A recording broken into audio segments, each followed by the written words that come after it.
가게사는 증시 각도기. 안녕하세요. 전문투자증시 아침판 안지원입니다. 어떻게 좀 각도기 흉내를 냈는데 좀 요게 좀 각도기처럼 보이지 않나요? 오늘 좀 약간 우렁차신 것 같아요. 네, 제가 좀 흉내를 좀 냈습니다. 각도기처럼. 네. 오늘 실망이네요. 각도기님도 안 계신데 없어서 이 정도예요. 있었으면 빠졌을 거야. 미국 시장 빠졌는데 다행히 정말 이 정도 마무리된 게. 네, 뭐 오늘 재미 없었습니다. 월요일이 연휴잖아요.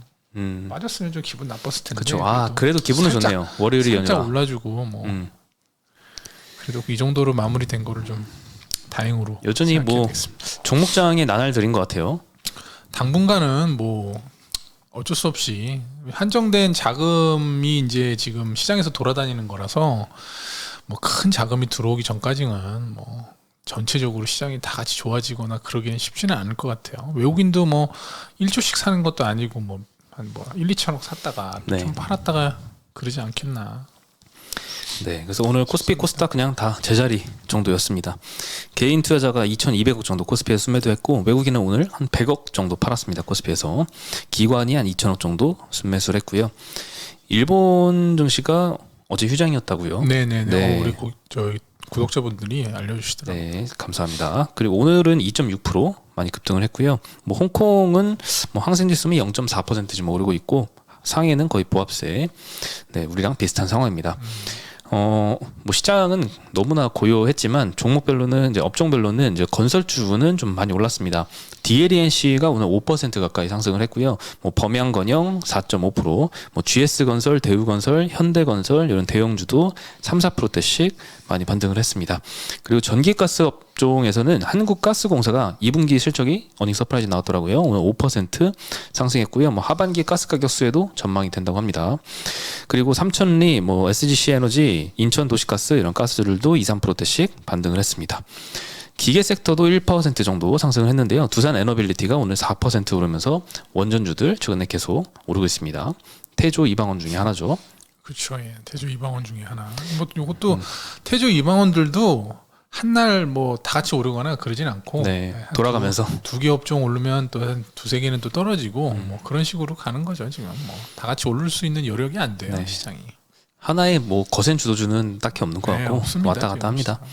네, 오늘 통신주가 1% 정도 하락을 했고요. SKT와 KT가 1%대 하락을 했습니다. 섬유유복 섹터도 FNF가 오늘 2% 정도 하락하면서 업종 하락률 2위를 했고 서비스 업종이 그 다음이 하락을 했는데요. 넷마블이 오늘 5%대 하락을 했습니다. 실적이 좋지 않았죠. 영업적자가 나오면서 어닝 쇼크를 기록을 했고요. NC소프트도 마찬가지로 5% 하락했습니다. 네, 오늘 건설주가 제일 많이 올라서 건설주 얘기 먼저 하면요. 일단 둔촌주공 사태 계속 공사 중단 상태였는데 118일 만에 최종 합의가 됐다고 합니다. 그래서 11월 달부터는 공사를 재개한다라고 하고요. 시공사업단인 현대건설, 현대산업개발, 롯데건설, 대우건설이 어제 오후 최종 합의문에 서명을 했습니다. 9개 쟁점 중에 8개 합의를 했는데 하나 합의 못한 게 상가 관련 분쟁입니다. 요거는 계속 합의가 안 되고 있습니다. 서울시 관계자는 강동구청으로 하여금 인허가의 속도를 내게 하겠고 그리고 11월 초 공사 재개할 수 있을 것이다 라는 언급을 했었습니다. 그리고 지난 9일에 발표 예정이었던 250만 호 플러스 알파 요거 주택공급 대책은 16일에 발표 예정입니다. 15일이 휴일이니까 바로 다음 거래일이죠. 근데 이제 요거는 시장에서 그렇게 기대하는 사안은 아니고요. 여러 애널리스트 의견을 들어봐도 예상 이상의 뭐 서프라이즈한 뭔가가 나오기는 어려울 것 같다라는 의견이 많습니다. 기존에 뭐 다 나와 있는 내용 집대성 해가지고 다시 한번 이제 어나운스 하는 거라 뭐 시장에 뭐 큰 영향은 없지 않을까. 기존에 뭐 다 나왔던 거잖아요. 전 정권에서도 얘기했던 거 이제 새롭게 하는 게 아니라서. 근데 이제 뭐 세부적으로 이제 우리 재건축 부분에서 조금 뭐 규제를 완화해 주는 부분이 있어서 뭐 서울 쪽에서의 뭐 어떤 재건축을 좀 규제를 완화해 주면 뭐 공급은 좀 서울에서는 이루어질 수도 있겠다. 그 정도 수준이 아닌가 뭐 그렇게 봐야 될 것 같습니다. 네, 뭐 어떤 대책이 포함될까를 보면은 뭐 재건축 초과이익 환수제 개선 그리고 뭐 재건축 안전진단 규제 뭐 요 정도는 포함이 될 걸로 기대를 하고 있습니다. 좀 예상보다 좀 깜짝 놀랄만한 그런 규제 완화가 조금 있었으면 좋겠다는 좀 바람은 있습니다. 재건축 그 제초안이 굉장히 강력하거든요. 무서운 그 세금이거든요, 그게. 그렇죠. 네, 그래서 함부로 재건축에 못 들어갑니다. 무서워가지고 몇 억씩 내야 되거든요, 잘못하면. 없으면 아무래도 뭐 기존에 소유하신 분들은 뭐 큰 뭐 도움이 될 가능성이 있죠. 재건축 투자에는. 네. 특히 오늘 건설주 중에는 DLENC가 5%로 제일 많이 올랐는데요. 캐나다 원전 기업이 SMR 개발 한다는 소식이 알려졌는데 요 파트너십 기업이라서 이것도 같이 뭐 곁다리로 호재로 작용을 했던 것 같습니다. 그리고 반도체주 이야기를 하면요. 요즘에 계속 뭐 마이크론, 엔비디아 가이던스 낮게 제시를 하면서 투심이 좀 안 좋은데요. 오늘 삼성 이재용 부회장이 광복절 특사로 복권되기로 결정을 했습니다. 그래서 투자가 활성화되지 않을까 이런 기대감 때문에 오늘은 나쁘지 않았습니다. 좋지도 않았지만 오늘 사실 저는 떨어질 줄 알았거든요. IT가. 우리가 보통 로또 복권 당첨 확률을 800만 분의 1이라고 보잖아요.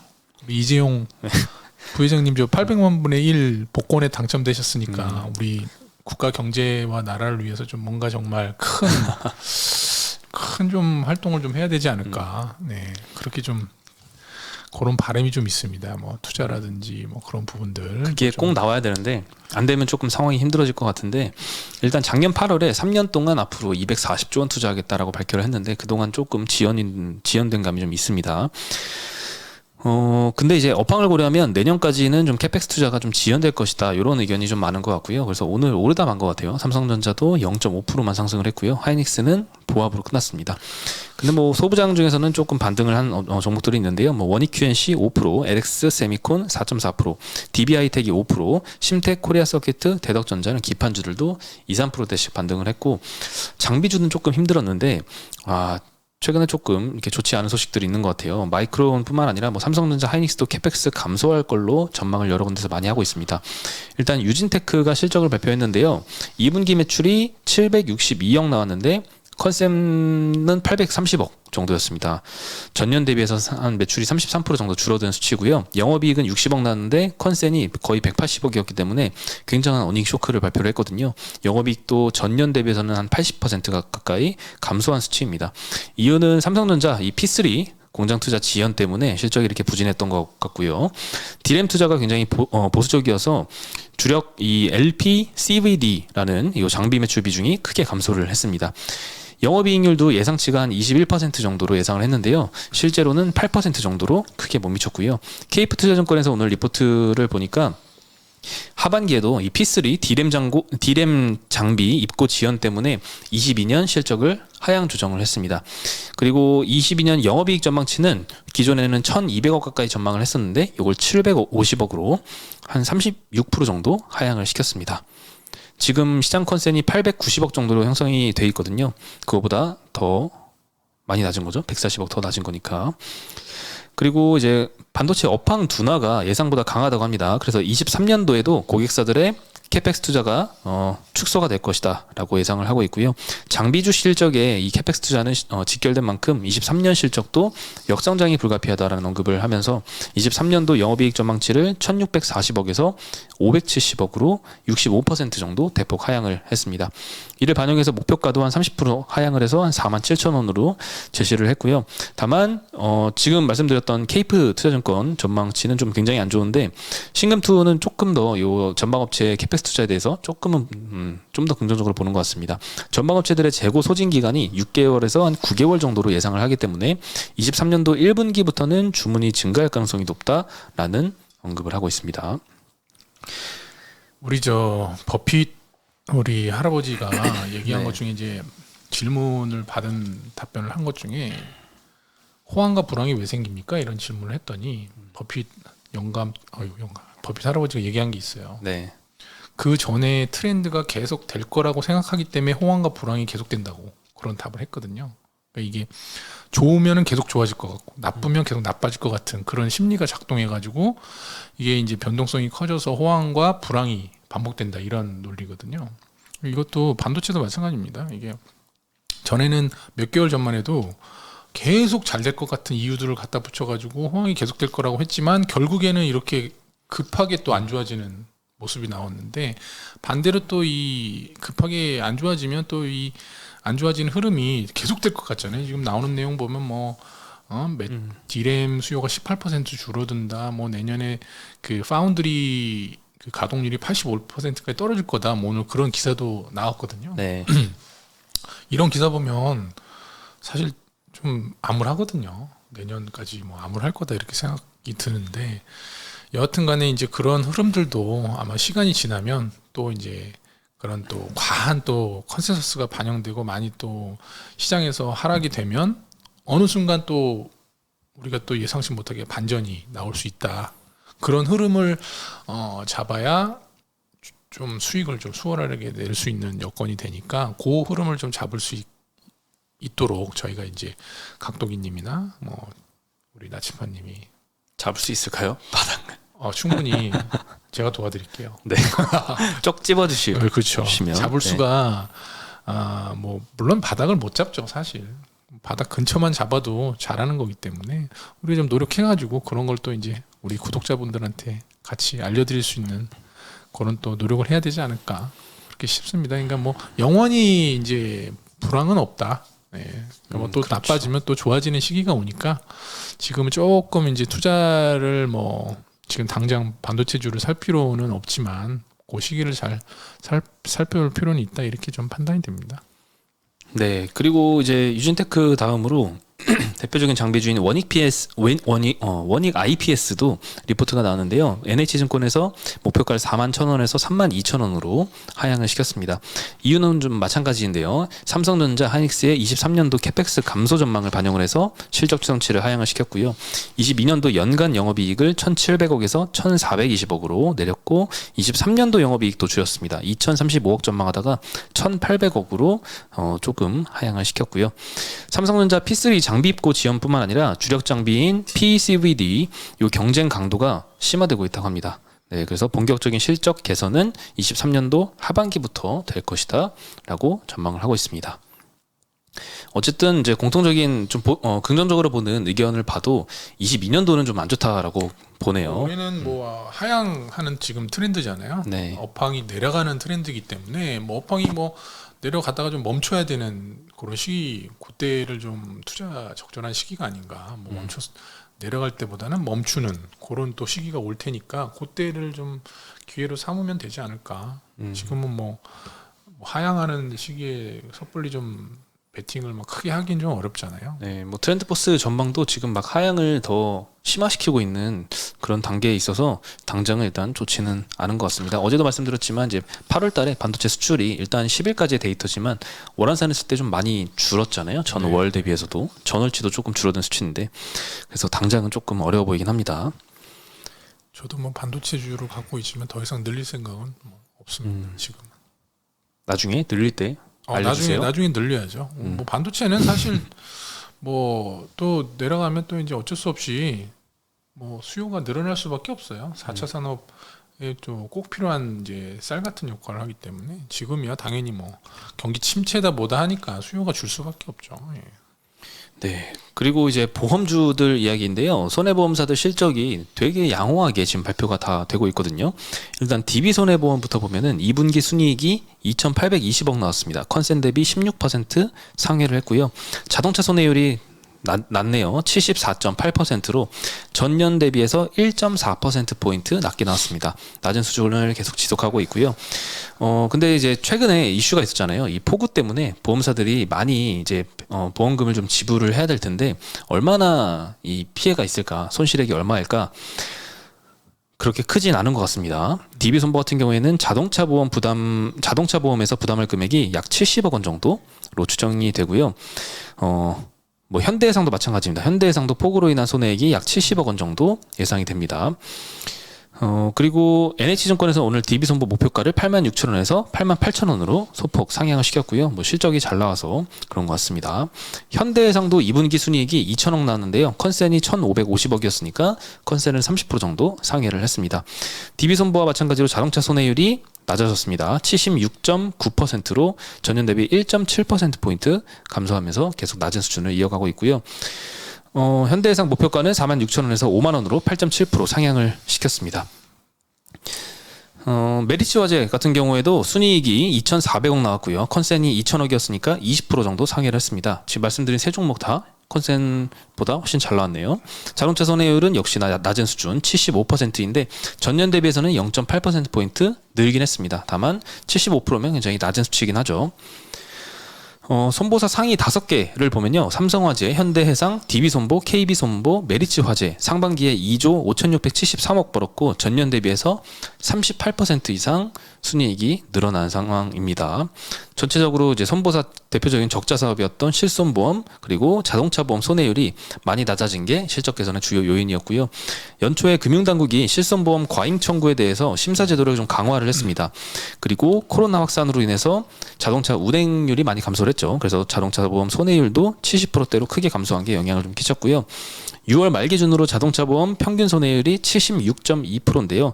적정한 수준이 78%에서 80%니까 80%를 밑돌면 굉장히 안정적인 수준이다라고 볼 수 있을 것 같습니다. 기름값이 비쌌어가지고 네. 덜 운행하는 것도 아마 도움이 됐을 거예요. 그렇죠. 이번에 그 폭우에 그 5억짜리 뭐 람보르기니, 뭐 페라리 이런 게 뭐 많이 침수가 됐다고 했는데 그분들 자차 가입 안 했나 보네요. 뭐 왜요? 안 아니 했대요? 손해가 그렇게 크지 않아서 70억이면 빠진 그 침수된 차만 해도 뭐 2, 3천 대인가 그렇다는데 강남 쪽에는 대부분 또 이 고가 차량들이 많이 좀 침수가 됐을 텐데 생각보다는 되게 적네요 이게 금액이 뭐 70억이면은 몇 대 이 개수로는 안 나오는데 네, 한 5천 대가 넘게 침수가 그러니까, 된 걸로 근데 알고 있는데 5천 대가 넘는데 이 정도 수준이면 뭔가 좀 자차를 가입을 안 했는지 일단 그 침수된 차량들 한 5천 대 중에 몇 퍼센트가 자차 보험을 가입했는지 통계는 아직 없습니다. 네네네. 다만 전체 가입자 중에 어느 정도가 보통 자동차 보험을 자차 보험을 가입을 하냐면 3분의 1 정도만 빼고 나머지는 가입을 합니다. 근데 3분의 1이 안 한다는 것도 굉장히 좀 큰 비중이긴 하죠. 보통 자차가 이 고가 차량은 굉장히 크잖아요. 네. 그래서 가입 안 하시는 분들이 많거든요. 왜냐하면 너무 비싸니까. 네, 내 거는 어차피 내가 고치고 그냥 그거 이제 남이 와서 박으면 장난 아니거든요. 그래서 대물로 많이 가입들을 하니까 뭐 이번에도 혹시 또 가입을 안 했을 수도 있어요. 그 고가 슈퍼카들. 근데 보통 자차를. 차가 비쌀수록 자차 보험 가입을 하지 않나요? 근데 이제 그 너무 차를 사랑하시는 분들은 또 네. 무리해서 샀다가 가입 안 하시는 분들 많죠. 왜냐하면 뭐 2, 3천씩 할 수도 있거든요. 자차가 안 받아주기도 해요. 자차를 보험사에서. 네. 그래서 어쨌든 포르쉐 정도까지는 받아주는데 슈퍼카들은 또 잘 안 받아주기도 하더라고요. 그래서 사실 요즘에 기사가 나온 게 보험사들 기사가 나오는 게 요 폭우 피해 때문에 손해가 굉장히 크다. 이렇게 좋지 않은 뭐 보험사들 울상짓고 있다. 이런 뉴스들이 좀 많이 나오잖아요. 근데 뭐 보통 일회성 손실은 뭐 금방 짧게 끝나거든요. 근데 저는 간혹 회복하니까. 이렇게 생각이 든 게 3분의 1 정도 자차 보험 가입 안 한 사람들이 입장에서 얼마나 불안할까. 나도 저렇게 되면은 보상을 못 받겠구나. 이번 사태를 계기로 자동차 보험 자차 가입을 해야지라고 생각하는 사람들이 좀 많아지지 않을까요? 그러니까 자차 가입 안 하는 부류가 두 부류예요. 양끝단. 싼 차, 아주 정말 너무 싸거나. 오래되고 싼 차거나 아니면 아주 비싸서 너무 자차 보험료가 비싸거나. 이건 내가 하고 싶어도 안 받아주는 데도 많이 있거든요. 보험사에서. 왜냐하면 이거 잘못했다 받아줬다가 보험료 조금 받아가지고는 뭐 해결이 안 되거든요. 그렇겠네요. 네, 중간층은 다 가입을 하면 돼 웬만하면. 우리 소시민들, 우리 같은 소시민들은 겁나거든요. 차가 망가져가지고 또 큰 또 이 수리비가 나가는 게. 그래서 뭐 어차피 보험료는 조금밖에 지불 안 하니까요. 근데 중간 정도에 있는 사람도 자동차 보험 가입할 때 요즘에는 다 어플 같은 걸로 가입을 하잖아요. 그렇죠. 자차 보험이 굉장히 비싸기 때문에 이거를 넣을까 그냥 뺄까 이 고민을 되게 많이 하거든요. 저도 매년 이제 갱신을 하지만 그건 이제 뺄까 이런 고민도 하는데 나치파님이 30대라 네. 30대 초반이라 그런가. 나처럼 위험하게 40대가 운전해서? 되면 40대가 되면 자차가 엄청 싸요. 뭐 한 20만 원? 그 정도밖에 안 저의 합니다. 문제였군요. 아니 이제 30대 초반은 원래 비싸. 예, 그러니까 뭐 나이를 좀 드시면 자연스럽게 해결이 됩니다. 알겠습니다. 네, 그리고 오늘 사실 업종 하락률 1위를 기록했던 게 통신주였거든요. SK텔레콤과 KT가 1%대씩 빠졌는데 SK텔레콤은 이 MSCI 8월 분기 리뷰에서 단독으로 편출이 됐습니다. 오늘 아침 발표됐었는데요. 외국인 지분율이 계속 상승했기 때문에 외국인의 추가 매수 한도가 많이 줄어든 게 편출 이유였습니다. 이것도 MSCI가 이 편출 편입 기준으로 삼는 지표 중에 하나입니다.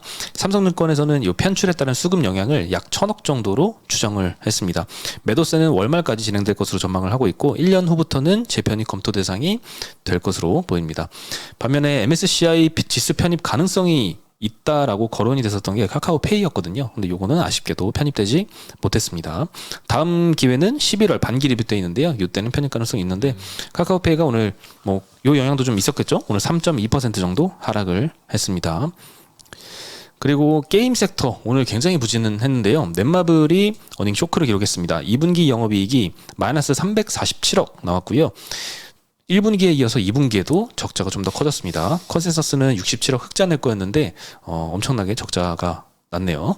차기작들이 출시 지연이 돼가지고 하반기 실적도 좀 불투명한 상태인데요. 삼성증권은 내년 이익을 추정치를 하향을 해서 목표가를 10만 원에서 7만 원으로 30%나 크게 하향을 시켰고요. 투자 의견은 홀드로 내렸습니다. 문제점으로 거론했던 건 잦은 신작 출시 연기 그리고 흥행 부진을 거론을 했고요. 또 신작 대부분이 P2E 게임이라고 합니다. 이게 가상화폐 시장하고 좀 연계가 있잖아요. 근데 최근에 가상화폐 시장이 조금 하락하면서 흥행 가능성도 좀 낮아졌다라고 분석을 하고 있습니다. 오늘 그래서 뭐 P2E 관련된 게임주들 뭐 많이 떨어졌네요. 대형주들 포함해서 넷마블, NC, 펄어비스가 다 5%대 하락을 했고요. 컴투스 홀딩스와 컴투스도 4%대씩 하락을 했습니다. 이럴 때일수록 우리 게임사도 마찬가지지만 뭐 본질에 좀 충실할 필요가 있는데 게임사가 게임이 재밌어야죠. 그렇죠. 예, 위메이드도 마찬가지인데 자꾸 무슨 뭐 NFT다, 무슨 뭐 P2E다 그 부분이 뭐 나중에 뭐 10년, 20년 뒤에는 뭐 주류가 될지 안 될지 모르겠지만 여하튼간에 게임사는 여러 유저들이 게임을 재밌게 해야 거기 또 많은 유저들이 모이는 건데 자꾸 무슨 뭐 P2E 해가지고 돈 버는 쪽으로 너무 그쪽에 핀트를 좀 맞춘 게 아닌가 이런 또 물이 빠져나가는 그런 시기에는 또 게임을 집중적으로 개발하는 그런 업체들이 또 더 좋을 수 있다. 그래서 리포트 나온 거 보니까 뭐 중소형 게임사들 게임 제작하는 데가 더 좋을 수 있다 이런 얘기도 있더라고요. 그래서 넷마블 참 좀 안타까운데 좀 게임 개발 역량을 좀 강화할 필요가 있지 않나. 그리고 게임사들 비용이 워낙 최근에 뭐 게임 개발자들도 많이 또 비용 상승이 있었잖아요. 네. 그래서 후유증이 있을 수밖에 없어요. 그래서 한 1년 정도 좀 아무래도 좀 후유증 해결하는 데 시간이 걸리지 않을까. 올리긴 쉬운데 올랐던 걸 다시 내리기가 어렵잖아요. 임금이라는 게 한번 올려주면 낮추기가 아주 어렵습니다. 그렇죠. 예, 어렵기 때문에 쉽지는 않을 것 같아요. 네, 오늘 시장이 그리고 지금 굉장히 어려워요. 어렵죠. 그러니까 저도 그렇지만은 여기서 너무 욕심을 또 부려서는 안 됩니다. 그러니까 주어진 우리 환경을 또 탓하면 안 되니까요. 뭐 농부가 또 밭을 탓하면 안 되지 않습니까? 그래서 좋은 또 이제 물이 들어올 시기가 있어요. 이제 또 노져올 수 있는 그 시기가 올 때 정말 노를 열심히 지으려면 지금은 조금 쉬는 것도 좋은 또 투자 형태니까 너무 또 무리하지 않는 투자가 되시기를 좀 바라겠습니다. 너무 좋은 말씀이신데요. 그런가요? 어디서 보셨어요? 뭐요? 아니요. 항상 저는 책을 책을 하거든 얘기다 워렌 버핏 단 얘기입니다. 제가 어디서 뭐 이걸 주워 들었지 뭐 제가 뭐 만들어냈겠어요. 만들어낸 줄 알았습니다. 그럴 리 없죠. 저는 만들어내지 못하고 주워 듣기는 잘합니다. 네, 오늘 뭐 시장은 재미없었지만 그래도 잘 대응을 하면은 또 아웃퍼폼할 그런 기회가 좀 많은 장인 것 같아서 잘 적응하셨으면 좋겠고 또 15일 또 휴가가 있잖아요. 네, 연휴가 있죠. 잘 보내시고 또 기분 좋게 또 다음 주를 시작하시면 될 것 같습니다. 네, 그 사이에 뭐 시장에 별일 없길 바라면서 저희는 여기서 인사드리겠습니다. 안녕.